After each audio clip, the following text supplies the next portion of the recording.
তোমার মেয়ে আজ যদি বেতন না নিয়ে আসে না, ওকে কিন্তু আমি বাড়িতে ঢুকতে দেব না বলে দিলাম। কি সব খামখেয়ালি কথাবার্তা বলছো? অফিস থেকে যদি ওকে বেতন না দেয় তাহলে ওর কি করার আছে? ওর দোষটা কোথায় বলো? আচ্ছা, তুমি কি জানো না যে নিতুর পিকনিকের টাকাটা দিতে হবে? ওর টাকাটা আমি কোথা থেকে দিব? ও কান্নাকাটি করছে রুমের মধ্যে বসে। তুমি বাবা হিসেবে কি সেটা দেখতে পাচ্ছ না? সবই দেখতে পারছি, সবই বুঝতেও পারছি, কিন্তু আচ্ছা তুমি এক কাজ করলেই তো পারো, আমার ওই পেনশনের টাকা থেকে ওকে পিকনিকের টাকাটা দিয়ে দিলেই তো পারো। পেনশনের টাকা? তোমার পেনশনের টাকা কি এখনো আছে নাকি? সংসারের কত খরচ তুমি জানো না? তাইলে আর কি করার? টাকা হাতে পেলেই তো একেবারে খরচ করার জন্য পাগল হয়ে যাও, অথচ দেখছো সেই টাকার জন্য এখন তুমি চেঁচামেচি করছো। কত কষ্টে রোজগার করে টাকা আনতে হয় সেটা যদি তুমি জানতে তাহলে আর এভাবে। বুঝলাম না, আজ এত রাত হয়ে যাচ্ছে এখনো নাবিলার আসার কোনো নাম নেই। রাস্তাঘাটের ব্যাপার, দেরি তো একটু হতেই পারে।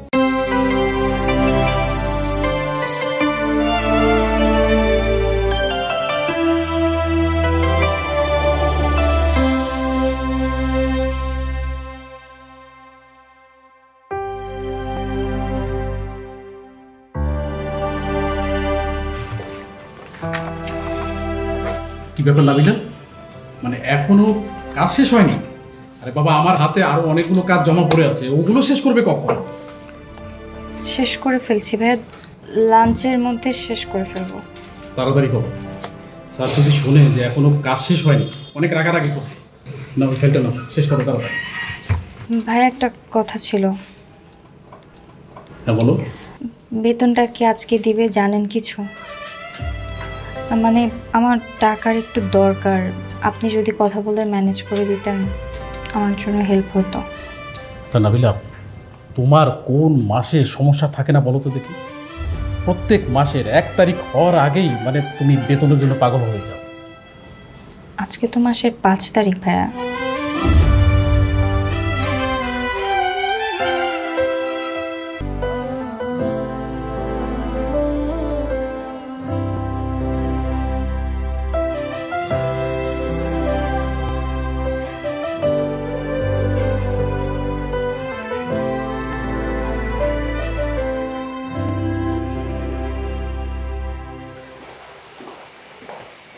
সারাদিন ফোনে কথা বললে হবে? কাজ করতে হবে না? কাজ করছি তো ভাইয়া। হ্যাঁ করো। আর শোনো, অফিসের চারিদিকে কিন্তু সিসি ক্যামেরা আছে, স্যার তার রুম থেকে বসে সব কিছু তদারকি করছে, বুঝতে পেরেছো? সরি ভাইয়া।